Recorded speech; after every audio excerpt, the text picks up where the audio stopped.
Hello, Not Manly here. Welcome back to episode 12 of Kerbal Space Program. This is a special episode.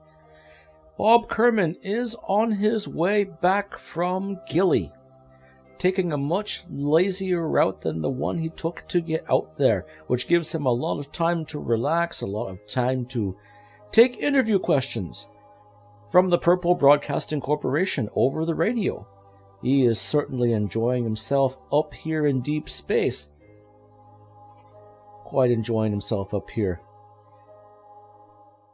This is at the point where the series is going to kind of have to make some pretty big decisions. We're bringing home a very large bounty of science, and one of the biggest decisions I'll have to make is how to spend that science. The obvious thing to do is to spend that science on getting more instruments that can get us more science. So we're obviously going to try to get the, what are we trying to get again?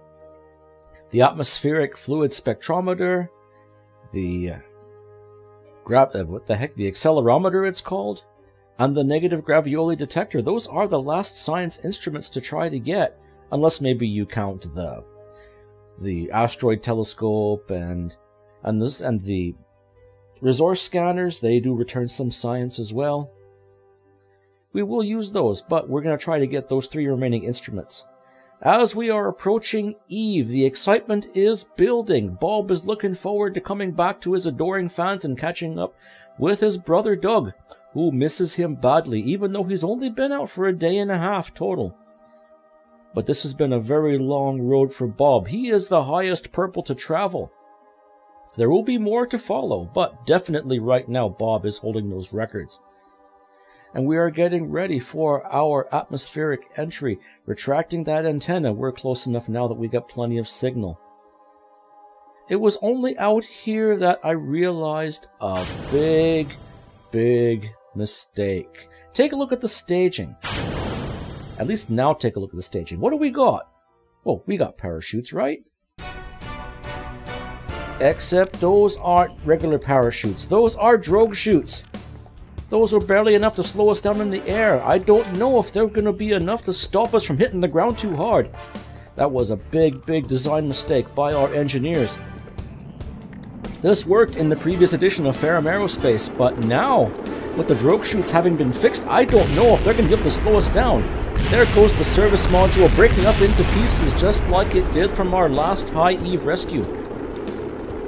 I'm getting a little worried now. I'm pretty sure Bob will survive the re-entry. The question is, will he survive the impact? Look at that. What, Mach 18 and dropping. Dynamic pressures are already high and we're only on the first pass. But we've already cleared 32 kilometers and we're climbing back up. We're going to take more than one pass to re-enter this time. We're going to play through this as quickly as we can at 4 times regular speed. The folks at the Kerbal Broadcasting Corporation are getting a little anxious, as well as Mission Control. With only drogue chutes aboard, we don't know if Bob and his bounty of science are going to be able to survive the landing. We can only hope that he lands on a solid surface and maybe that heat shield will provide some crumple space. Or something.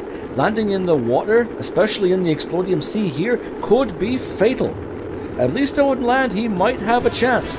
We're looking at that biome readout very carefully. Lowlands. Let's hope he stays over the lowlands. Midlands. Well, that's not bad either. Hopefully it doesn't get too high. Stay in the lowlands, Bob. Stay in the lowlands, Bob. Please stay in the lowlands. Uh-oh, shallows. We could be getting really close to the water here. Oh, back to lowlands. Fortunately, I think we're going to miss it. Come on, Bob.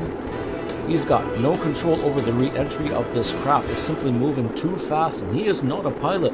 Deviating from this path could have even more fatal consequences than a high-speed crash.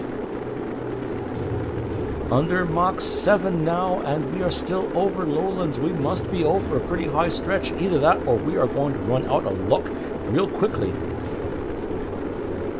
Oh, come on, Bob. Come on, Bob. Slow down, slow down. Oh, good. Down to Mach 3 and Mach 2, and he is still over the lowlands. At least now if he encounters shallows, he might stand a chance. In fact, the lower the ground, the more effective these drogue chutes are going to be. Oh, what a bad decision we did back in the vehicle assembly building. I thought I put regular chutes on this thing, but apparently when I resurrected that craft, I took the one with the drogues and I took off the cap on the main chute to make room for that probe. There go the drogues though. Looks pretty normal so far. We're still over the lowlands. Come on, Bob.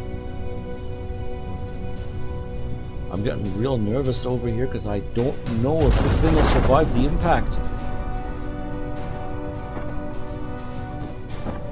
Now, if this were Kerbin, an impact at 11 meters per second would destroy the heat shield, but not destroy the pod. I'm really hoping that's the case here on Eve. With its higher gravity, it could be a bigger problem. Come on, Bob. We're all cheering for you.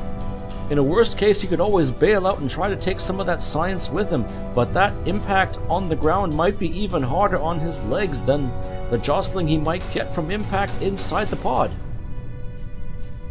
Oh, come on, Bob. 10 meters per second. A crash should be survivable at this speed. 9.9. Come on, Bob. Get lucky. Curse you, Ferrum Aerospace, for fixing the drogue chutes. Oh, 9.6, 9.5. We might stand a good chance. Only 400 meters off the ground. Maybe slow down a little more. 9.4, 9.3. Come on, Bob. You might have a good chance. See if you can slow down more. 9.2. Oh, everyone at home is watching. I can't bear to watch this. Oh, I can't watch this. No, Bob, no. Oh, he survived. Bob Kerman landed barely safe. He lost the heat shield, but we are home safe. We are back from Gilly. Yes, this is a mission log from Gilly. Absolutely incredible and very fortunate for Bob. And he brings back over 2,600 science. We've got some decisions to make with this science here. But now I think we need a moment for Bob and our national anthem. Let's go!